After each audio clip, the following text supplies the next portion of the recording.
Welcome back to the WanderLearn Show. This is your host, Tapon. I'm here with Nomadic Matt, who has written an update of his book, and it's how you can travel to the world on just $75 a day. It's a fantastic book. I really recommend it to anybody, even those who are kind of advanced travelers. Now, Matt, when you're booking hotels, how far out do you like to book? Is there kind of a sweet spot that you've determined?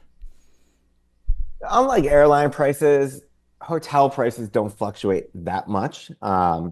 So you can book up to last minute. Normally the cheapest rates for hotels are given to members of like a hotel chain's loyalty program. I mean, obviously, if you go to booking.com and search by price, the closer you get to your date, the less availability there's going to be, and the fewer deals you'll find.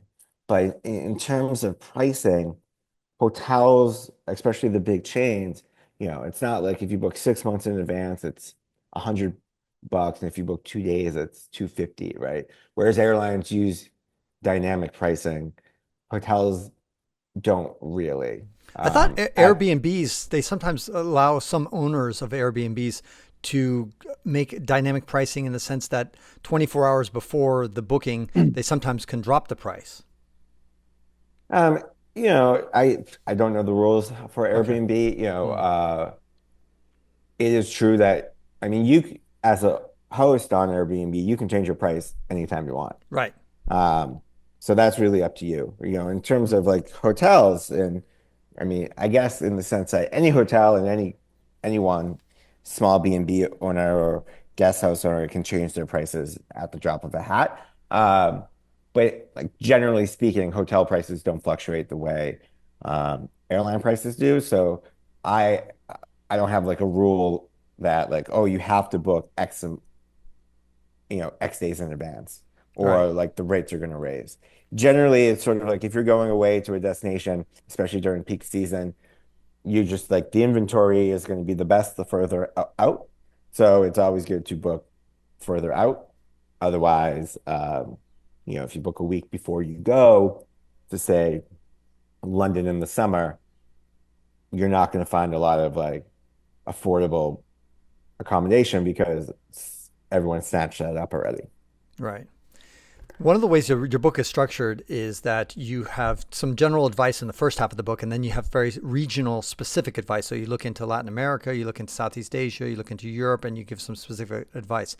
Now, for somebody who's a budget traveler, a lot of people might intuitively think, why Africa? Africa is a poor continent in general. And so why not include a whole section about Africa? So you kind of address it in your book, but I want to give you a chance to address it again now. Like you said, it's structured. There's a whole section on regions of the world. I go into Europe and then break that down into, Western Europe, Eastern Europe, Central Europe, Scandinavia. You have Southeast Asia, Australia, New Zealand, Japan, et cetera, et cetera. But Africa, is just so massive. It's 50 plus countries, um, huge diversity in terms of um, infrastructure, pricing, culture, like, rail systems, transportation systems. Whereas like in Europe, I could kind of break it up into the four regions I talked about, and there's similarity between pricing, transportation, ways to save. Africa is just so vast that it's just kind of impossible to do in a tiny section. I would need a giant, like 1,000 page book just to just to talk about that. And so like I said, I just left it out because it's impossible to give tips to Africa in like an easy like generalization like you can, for like Europe or Southeast Asia, right? There's just not enough consistency I hear between. you. Yeah, as somebody who's traveled extensively there, I understand where you're getting from. I will tell you this: the cheapest deal I've ever found for housing for my entire life was in Benin, where I rented a place in a town of 25,000 people for it was just $10 a month. Not, and that's not a typo, not a week, not a day. $10 a month. It was a two-bedroom place. It had a shower place. It was you had to get a water from the well, so like a bucket, and there was an outhouse that was shared between other families. So I didn't have my own private toilet, but still, Matt, come on, $10 a month. And Beat that's that. pretty good, It's That pretty was 10 good. years ago, so it's probably $20 a month now. um, but yeah, that was the steal of the century. Okay, what about one of the more obscure things that you mentioned, which I thought was fascinating, was Bilt rewards. BILT. Can you talk about that? Yeah, Bilt is a credit card in the US, specifically designed to help you pay to earn points when you pay rent. So it's this program, it's a no fee credit card, sign up bonus, but you know, you can pay your rent with a credit card and get points without any fees. And how they do this is they work with Wells Fargo Bank, and they create sort of like a dummy checking account for you. And so you pay with the credit card, it goes through this Wells Fargo account that's been created in tandem with the credit card, and then that quote unquote bank account pays your landlord like it would just like a regular direct deposit or direct withdrawal from your checking account. And then they eat the fees. And then there you go. Or if you want, Bilt will also mail a check to your landlord um, if you want to do it that way. And you And get points. so, You get like frequent flyer miles, basically. yeah, you get transferable points. So, let's say your rent is $1,000, every month you get 1,000 points. Um, and that would accumulate over time. And then you can transfer them to one of their many, many travel partners. They have relations with like 20 airlines, like six hotel brands. Um, so it's a really good card. Um, Conversely, you can also, if you just want to use their quote unquote reward network, you can link one of your other credit cards, let's say a Chase card, to the system. And every time you use your Chase card at, like, let's say a restaurant that's part of the Bilt program, you also get Bilt points. Um, but again, it's much more limited than if you just use the card for all your things.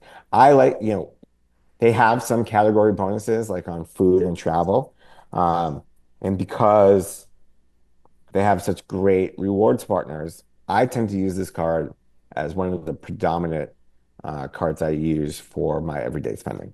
Oh, wow. Wow. Okay. So Bilt is your go-to card? For personal expenses, yes. Wow. Okay. Okay. And then what's for business expenses? What do you use? I use a Chase Ink or a business Amex Platinum, depending on Okay. what I'm doing. You talked about several airlines that you like to use for airline websites for booking. I noticed you didn't mention my favorite one, which is kiwi.com. I'm not sponsored by them or anything like that, but I just really like them. Have you used it, or you found the other ones are better? Like you mentioned Google and a few others.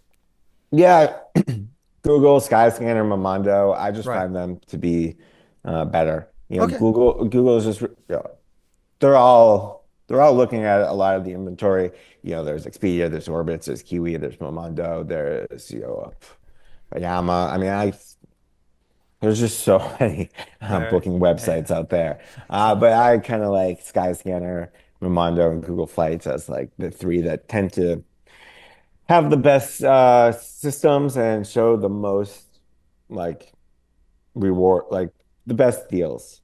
All right. Well, I ever since I read that in your book, I decided to start using them a little bit more because Momondo I used to use like 10 years ago or something. It feels like 10 years ago. Maybe it was only five. And I kind of stopped using them, but I'm going back to checking them out. I still like Kiwi, but I'm definitely you opened my mind up for that. What about travel insurance? When do you recommend people should use travel insurance? Do you use it half the time, 10% of the time, 90% of the time? I use travel insurance 100% of the time. Wow. You never know what's going to happen on the road. And I've had incidents on the road, so where I've gotten sick or injured, and so it's always good to have that there. Um, you should buy it. I mean, as soon as you're ready. I always start it like a day before my trip, and I ended just a day after my trip, just so there's like an overlap in case something happens. But, you know, travel insurance only kicks in from the time of purchase. So, you know, if you buy, let's say you're flying somewhere and there's storm is brewing. So you're like, oh, let me get travel insurance just in case something happens. Well, it's not going to cover you in case something happens because the storm has already happened, right? Mm, In the sense that like they've already forecasted a potential weather disruption. mm, But if you bought it before the weather disruption, then it will cover you because like you can't buy it after something has happened. And that's not how it works. So but I Matt, always say like, hold on, Matt. What if you say you buy right before the trip starts, but let's say a week before the trip starts, you get really sick and you get some stomach virus or something like that, and you're out for the count, or any other disaster that happens. I mean, then you won't get refunded if you waited if you hadn't booked it. Like, let's say you booked the ticket like a month ahead of time. Why didn't you just buy travel insurance a month ahead of time? And no. no, what I'm saying is, sorry, let me clarify. Mm, I have the insurance plan to activate the day before, but I will mhm. buy it once my trip is confirmed, right? Okay. So in your situation, let's say I booked this trip 3 months before and I buy the insurance and I have the start date for the insurance because they ask you the dates of travel, right? And I say, okay, I'm going to go the date from X date to Y date. If I get sick a week before and then by the time my trip starts, I'm still cannot go um, because the plan is active and I was sick after the I bought the insurance, you will likely be covered. Okay. Does that make sense? Give me one example of when travel insurance saved your ass. I popped an eardrum and scuba diving in Thailand, so that covered my bills. Um, I, I dropped my camera in Italy, and that covered the cost of a new camera. Um, so a couple of times. Wow, wow, definitely. Now, another cool tip that you talked about was tourism cards, and I've always shied away from them. Now you've kind of encouraged me to do it. It seems to me that tourism cards, which are basically every city, not every city, but many major cities have these cards that might cost $100, $200, but then they give you access to a ton of the attractions that the city offers or discounts to those attractions and other things. And you did the math in the book, and it really checks out, especially if you're going to do a whirlwind tour. I imagine that's when you really want to kick in. Like, for example, you've been to London a million times. I imagine you don't buy the pass when you go to London nowadays, right? Yeah, I mean, I've seen everything I need to see in London, so to speak. Right. But yeah, tourism cards are a great thing to do if you're in a place for a first time or 10th time. It really doesn't matter. It's just like if you're doing the things on the list, Hmm. that's include like, let's say the London Pass has XYZ and you're doing XYZ, chances are it's going to save you money. You always have to do the math on it. Can you see, within the allotted time, most of these passes are 24, 48, or 72 hours. In the allotted time you buy the pass for, can you see enough things to save money? And if the answer is yes, well, then you should get the pass, right? Even if it saves you a dollar, it's still a dollar. I mean, one of the best passes is the Paris Museum Pass, which covers, the Louvre, the d'Orsay, the Orangerie, Versailles. Well, all those things are like 20, 30 euros a pop. And so you get this pass for like 60 euros, I think it is, current price. It's going to save you money. Plus, it includes a host of other museums. Same with the London pass. It includes a whole bunch of stuff. And so you really just got to kind of just do the math on the pass. All right.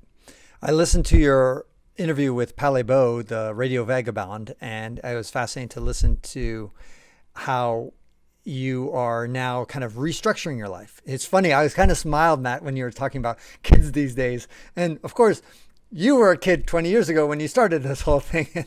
And now, you're kind of, you've evolved. And so before you were nonstop nomadic Matt, And nowadays you've kind of structured like, I think did you say 6 weeks a quarter or something like that? Kind of tell us a little bit about how you've evolved as a traveler on a personal level and how you've kind of restructured your travel plans that that coincide with the way you want to live now. Yeah, now that I'm older, I like just being more settled a little bit. So I tend to do one big trip a quarter, and then like a couple of smaller trips. But I like to be home. I like my routine. Um, I love traveling, but being home makes me have the travel bug, and then being away for a while makes me want to go home and cook food and just hang out, sleep in my bed, see my friends, go to the gym. So, one makes you appreciate the other. Like, it reminds me a little bit about Rick Steves. Rick Steves, I think he travels, I want to say half the year or maybe 3 months a year to Europe, does his thing, and then he kind of spends most of his time in the Seattle area where he's from. Now, any big trips planned in 2025? I'm gonna probably do a big trip around Scandinavia in the summer. Uh, I haven't been to Scandinavia in like 10 years, and I haven't done like the northern part of Scandinavia. So I'd like to, probably gonna start in Estonia, and then go take the boat to Finland, and then go up to the top of Finland, cross into Sweden, and come all the way down, and then go into Denmark. Um, we'll do a separate trip to Norway with a friend in June. But that's it. I want to go back to Peru. I want to go to Oman. I want to go to China. There's just a lot of stuff I want to do. But Is there any you place you know, don't want to go to? Like you have zero interest. You're like, no way. North Korea. Okay. Unless there's a regime change, maybe. Why not North Korea? What's the problem? I mean, like, You don't really get to see North Korea. You see what the government wants you to see, and all your money goes to a regime that does bad things. Um, and there are a lot of bad governments in the world, and indirectly your money does go to regimes that do bad things. But in this case, your money directly funds the regime, and you don't get to actually like you can't just wander around, Pyongyang like taking photos, right? It's like there are government watchers with you at all times. And to me, that's not like how I want to travel. yeah, I totally understand. Some people, though, are still curious. I mean, the Soviet Union was like that in the same way that it was very controlled when you want to go see the Soviet Union.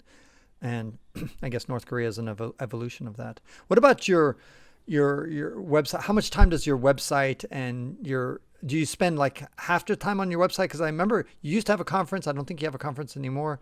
What other activities keep you busy besides? I mean, your book and your book launch is going on right now. Your website, I imagine, takes maybe more than half your time. Yeah, I work on the website most of the week, and I write, do social media, and that's sort of my work week. Hmm. So, like 20, 30 hours a week. You've resisted this another travel blogger like Johnny Ward? He's resisted doing incredible amount of, let's say, video and that kind of stuff. He's just like, dude, blogging still works. It's not dead. Would you agree?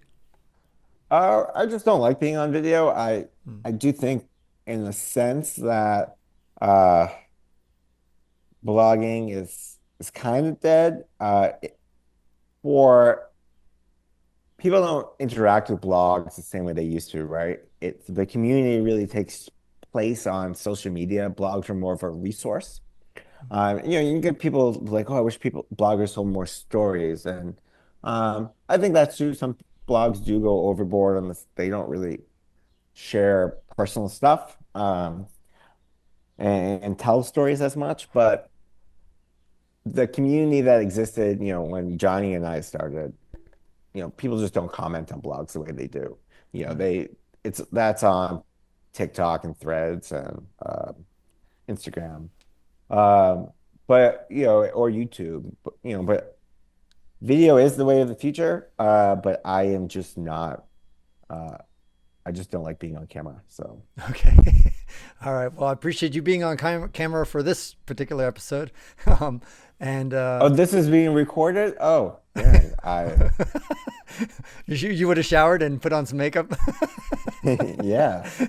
Okay, well, we don't have to release it as a video episode if you don't feel comfortable with that. But No, yeah, no, it's fine. It's okay, fine. cool. All right, Matt. Well, it's a pleasure, honor to talk with you. You've done a lot for the industry, for the travelers out there, inspired many people to because a lot of people, the number one impediment, well, there's two impediments, time and the other one's money. And you've kind of directed people in your fantastic book how to solve the money problem. And to some extent the time problem as well. You basically make travel accessible in your book. And for those of people who are kind of like sitting there like, how the hell does Matt pull this off? Well, he tells you. And so I appreciate all that. And go to nomadicmatt.com to learn more about Nomadic Matt. And also, is there any other place you want to send them? Obviously, I'll put a link down below for your book. Anything else? You can find me on Instagram under Nomadic Matt in my book, How to Travel the World in $75 a day. And that's really it. Awesome. Thank you again, Matt.